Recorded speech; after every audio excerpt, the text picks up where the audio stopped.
Paul would love to eat a baby, wouldn't you? Yeah. Welcome to Watch Mojo UK, and today we're counting down our picks for the biggest scandals to plague the Great British Bake Off from its BBC days to its modern Channel 4 formats.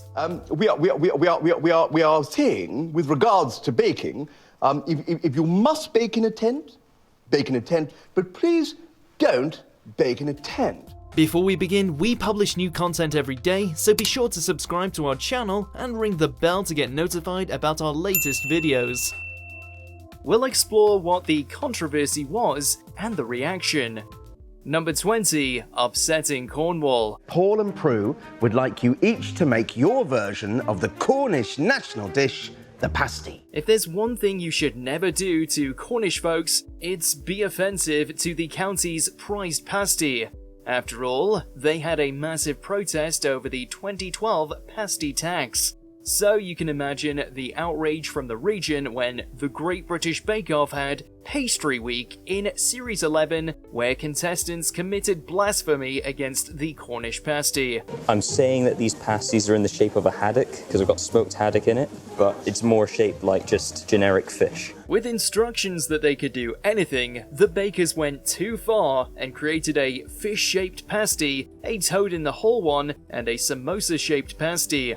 Cornish citizens were livid on social media, with one calling it a crime for fish to be in their beloved treat. The overall look of this one is fantastic. It is like a flat fish. Number 19, flyaway cakes. Bakers, your time is up. No one likes flies when they show interest in our food and land on it with their grubby legs. Sura's reaction to the pest caused a snowball effect of disaster. In the first episode, the technical challenge was creating 6 miniature pineapple upside-down cakes. After Sura put her treats on the judging table, she swiped at a fly on her cakes. However, when she moved her arm, it stuck Dave Friday holding his creations, causing most of them to tumble onto the floor. Go away, Oops. Dave handled it well, and Sura had to be confronted by presenter Noel Fielding as she cried. Dave ended up coming 9th in the challenge, while Sura took 1st place. Don't worry about it, it's fine. I'm sure they can go by what they looked like before I brought them over. Let's just tidy it up. Number 18, innuendo overload. You squeeze the bag. Yeah. When you meet that little bit of resistance, it usually means it's full. Why are you laughing? One of the most successful aspects of the Great British Bake Off was the abundance of innuendos. Whether it came from the presenters, the judges, or the bakers, these subtle phrases resonated with the audience as soggy bottoms and compliments about size were uttered. Yes, I remember worrying a bit about your very large nuts. Mainly because... Well, not everyone apparently. In 2014, a whopping 7 people called into the BBC's comment programme Points of View to issue complaints over the smutty innuendos. Even down to the sticky ginger cake carpet. Who wants to eat some carpet? I'll eat a bit of carpet. They also claimed Mary Berry was uncomfortable as they pointed out her age, which seems ageist. Did the BBC take the complaint seriously? Not really. The broadcaster's social media was filled with innuendos of the week posts. Number 17, the product placement problem. All it took was one viewer to write into the Radio Times for the BBC to take action against the production company behind the Great British Bake Off, Love Productions. In 2012, in the earlier 2 series, the programme seemed to be highlighting their Smeg fridges a lot. Right, okay. I'm on it. Like a car bonnet. Well, that product placement broke the broadcaster guidelines. The BBC realised that Love Productions received a reduced loan fee in exchange for promotion. In addition to asking Smeg to remove their association with Bake Off from their website, the BBC made the production company make appropriate payments for the equipment in future series. Number 16, the North-South divide. Suggested that you do things in an order. Keep to that order. If you're feeling a bit rowdy on a Friday night in a pub, you might find yourself uttering a simple question to get a reaction. Is a Jaffa cake a biscuit or a cake? Mary, why have you chosen Jaffa cakes as their first technical challenge? In 2016, the Great British Bake Off took this heated discussion nationwide in the Series 7 episode, Cakes.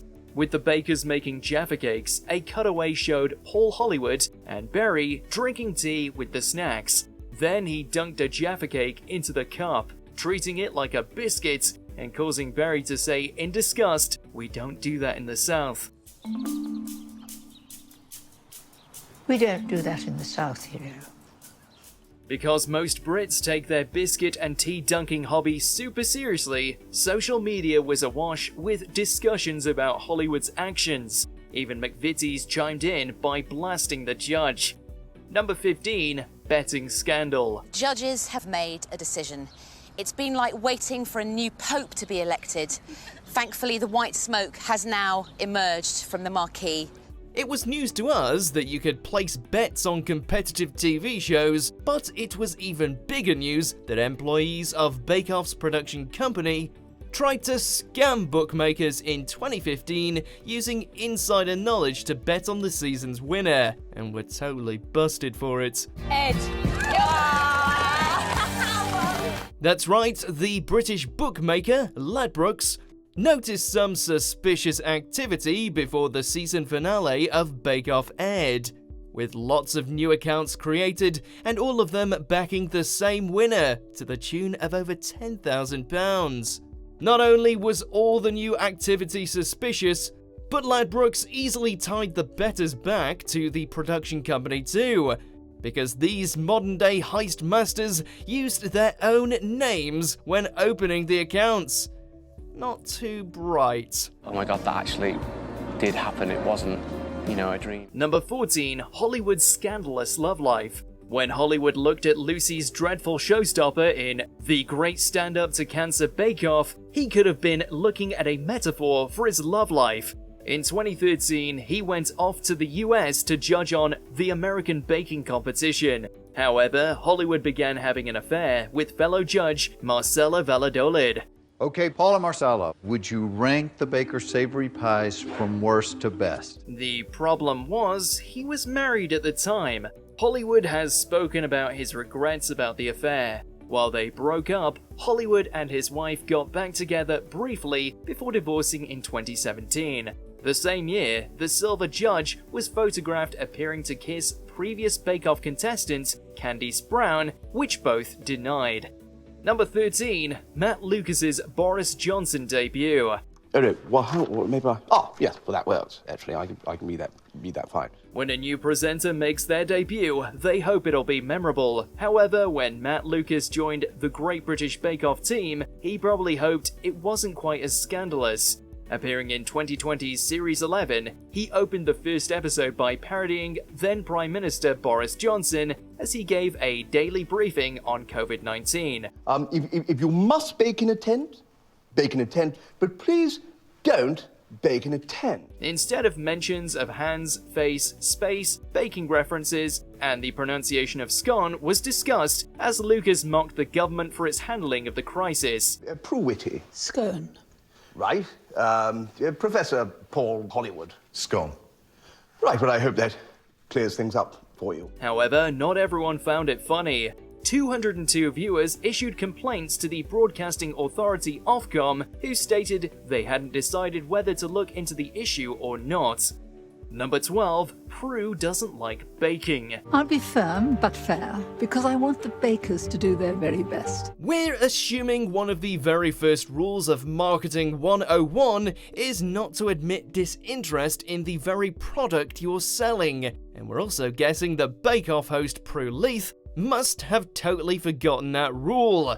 While hosting a cooking class, Leith told students that she is more interested in cooking savoury dishes than sweets and treats. And the reaction to this news once it went public left fans of the show with a major WTF moment, that the judge of the wildly popular baking show isn't all that interested in baking. That's like finding out Simon Cowell prefers beatboxing over singing. Very nice flavour. But there's a silver lining here, as Leith has admitted that she likes eating sweets. Oh, thank goodness for that. Prue, you just like them because they match your outfit. Number 11. The end of nationally themed weeks.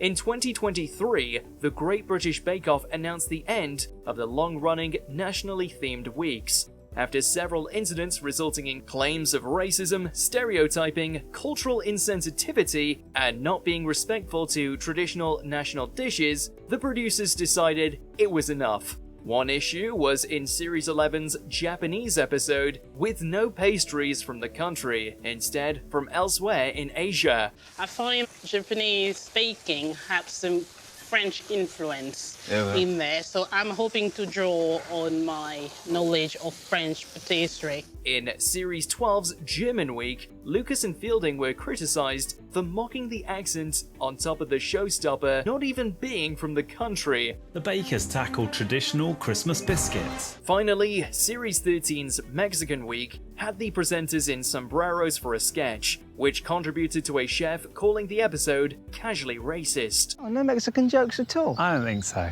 What, not even one? Not even one. Number 10. The Squirrel. A familiar image during the show's BBC days was a cutaway to a small parkland outside the studio that housed squirrels and other wonders of nature. And during the finale of the 2011 season, the cameraman happened to capture a squirrel that was less than camera shy, and perhaps a bit too proud of his nuts. Yeah, this dude's absolutely packing. While the bottom-heavy squirrel is hilarious, no doubt some viewers were frustrated that the show's producers left this image in the final cut, because they felt like it distracted from Joe Wheatley's emotional victory and had absolutely nothing to do with baking. While this is valid criticism, we can't help but feel some of the outrage surrounding the squirrel is a little, nuts. Ding-ling, that just sets off everything. Number 9. Fraudulent fondant. I'm constructing the main body of the rocket at the moment. What's the surest way to get kicked off of a competitive baking show? Well, by not making your creation from scratch, of course. And in a mind-bending decision, this is exactly what then contestant Innuendo did in 2014, when he unashamedly used store-bought icing on his biscuits. I mean, shouldn't that be illegal? Is this fondant, Fondant, in between? yes. Did you make the fondant? No, I didn't. Now, he didn't get away with it, of course, as the look on the judges' faces was one of absolute disappointment, and he was booted from the show immediately after. But we really have to wonder just what was going through his head at that moment. Store-bought icing on a baking show? That would be like trying to win X Factor by lip-syncing. Silly, silly. The person, very sadly, who's leaving us today is always so. Number 8. Fridge capades. Right, so you've got 4.5 hours on your marks. Get set. Bake. To fill in time, the Bake Off presenters like doing little skits to entertain the audience, the bakers, and themselves. However, in Series 8, the newly inducted pairing of Noel Fielding and Sandy Toksvig was soon embroiled in controversy. When warning the bakers that they were halfway through their challenge, Toksvig opened the fridge to reveal Fielding to issue the statement, finishing by closing the door once more. Bakers, you are halfway through your challenge. Halfway through. Social media was filled with livid viewers who pointed out that children could have seen the skit and copied it, only to find themselves dangerously stuck in the fridge. As such, 24 people issued complaints to Ofcom. 3, 2, 1, go. Bakers, you got 5 minutes left. Number 7. Tando versus Hollywood. Nice crust on the top, that's the part I like. Let's have a look inside. Oh, it's going to be so bad. Oh, Ready? no. During Ruby Tando's second place finish in the 2013 competition, some, obviously unhappy fans, convinced themselves that she only finished that high because she flirted with, and fancied, one of the show's judges in Paul Hollywood. And considering Hollywood's very public trials with his wife at the time, and accusations of an affair, it only added fuel to the fire that Tando and Hollywood were an item outside of the show, and making for some scandalous rumors online. That's the one. If I was going to go for one, that's the one I go for. Okay. The onion is delicious. Cream cheese, great. Really crispy choux. Thank you, Ruby. Delicious. Thank you. Fed up, Ruby finally killed these rumours once and for all on Twitter in quite convincing fashion. As you see, not only does Ruby not fancy Hollywood, she doesn't fancy men, period. She came out as gay on Twitter. Don't tell me things like that, Ruby. Number 6. BBC's greed. With a smash hit on their hands with The Great British Bake Off, the BBC couldn't settle for that success and needed more in a similar format. So they commissioned Love Productions to create The Great British Sewing Bee and The Great Pottery Throwdown. Our garment of the week this week is...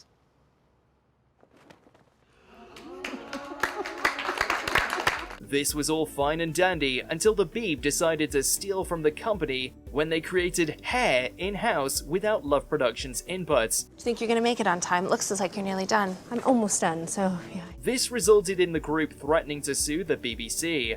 Fearful of their theft being publicly critiqued, the broadcaster immediately settled before the lawsuit was officially issued. This led to a massive fracture that played a role in what happened next. Number 5. Hollywood jumped ship. All the Bake Off challenges have been devised by judges Mary Berry, cookery writer, and Paul Hollywood, master baker. When Bake Off moved from its long-time home on the BBC to rival broadcaster Channel 4 in 2016, only one of its judges moved along with it, Mr. Paul Hollywood. And it caused a bit of a stir to say the least. The other judges, including beloved Mary Berry, stayed with the BBC in other roles, in what fans called an act of loyalty. There's not wrong with that. They were less kind to Hollywood, however, with many claiming he sold out the BBC for more money. But Paul had a very different explanation. He simply wanted to keep the job he loved. Where are they, Prue? I don't know. They're late. Either way, it was an incredibly divisive moment for the show, and many longtime fans refused to follow it to Channel 4, effectively choosing Team Mary over Team Hollywood. Number 4. Carter Bailey's Instagram. There's no better place for a conspiracy theory to grow up big and strong than on social media. And this is exactly what happened when Stephen's stunning creations on the show left some fans not only unimpressed, but also questioning whether he was a professional baker trying to scam the public. It's very well designed and it's as neat as a pin. The proof of their charges was his Instagram account, where the talented baker showed off some of his finest cakes, and some fans thought they were just too good to be from an amateur. Now, obviously, looking at these pictures, you'd be forgiven for thinking Stephen's a pro, but he's actually just a marketing manager who learned to bake from his mum. So the real scandal here is the cynical responses from unhappy fans.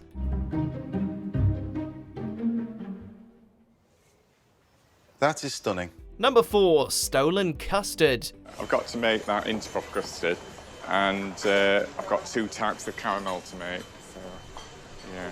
The case of the missing custard had fans of the show playing detective on social media, trying to figure out the truth. Had Deborah meant to steal Howard's custard, or was it all just a big mistake? Well, according to Deborah, it was just a slip-up, as she forgot what her bowl looked like and unintentionally grabbed Howard's instead. Where's my custard? Oh no! I'm so sorry, Howard. But the internet wasn't buying it, and thus the CustardGate hashtag was born to get to the soggy bottom of it. While most of the tweets were in jest, and the incident looked like a genuine accident, this moment actually had major ramifications for Deborah, as she was sent packing at the end of the episode, and few on Twitter had much, if any, sympathy for her. I've got some of my own. It's either a terrible error or the most incredible case of baking espionage I've ever seen. I'm so really sorry. I'm sure that one custard's as good as another. Number 2. The tweet. What are you doing, Prue? Unfortunately for Prue, she makes the list again. And this time, it's for a reason so big, it almost ruined an entire season of Bake Off for a lot of viewers. Did she implode on national television? No, but she did tweet out the winner of the 2017 season hours before the pre-taped show aired in the UK. It's worse than that. Oh no! Yeah. Prue's about to tweet the name of this year's winner. Now, how did she accidentally tweet out the winner, you ask? Well, she was in a different time zone and didn't take the time difference into account before sending her tweet. While she essentially spoiled the season finale for anyone scrolling Twitter at that moment, luckily the finale episode was still viewed in record numbers, and fans ultimately forgave her. Aww. How did you feel? Suicidal. I mean, awful. Number 1, Bingate. It's a mess, disaster, it's revolting. Another bake-off, another scandal, and another Twitter hashtag. Not unlike hashtag CustardGate, hashtag Bingate had social media sleuths playing detective once again, trying to decide whether Diana meant to leave Ian's baked Alaska out of the freezer to melt on purpose. Where's my ice cream? It's here. Sorry, Ian. Intentions aside, however, Ian was so upset that he threw his melted cake in the bin prior to judging, and therefore was kicked off the show for having nothing to present. Making for a really unfair situation, really. No. And as expected, Twitter was irate. Seriously, some people were so upset they called for Diana's arrest, while others thought she should be eliminated immediately for acts of sabotage. Tensions were so high that Ian himself eventually tweeted and made light of the situation to calm things down. Which celebrity would you like to see on a Bake Off spin-off? Let us know in those comments below. He threw it in the bin. Ian had to throw his in the bin. He didn't. Do you agree with our picks? Check out this other recent clip from WatchMojoUK and be sure to subscribe and ring the bell to be notified about our latest videos.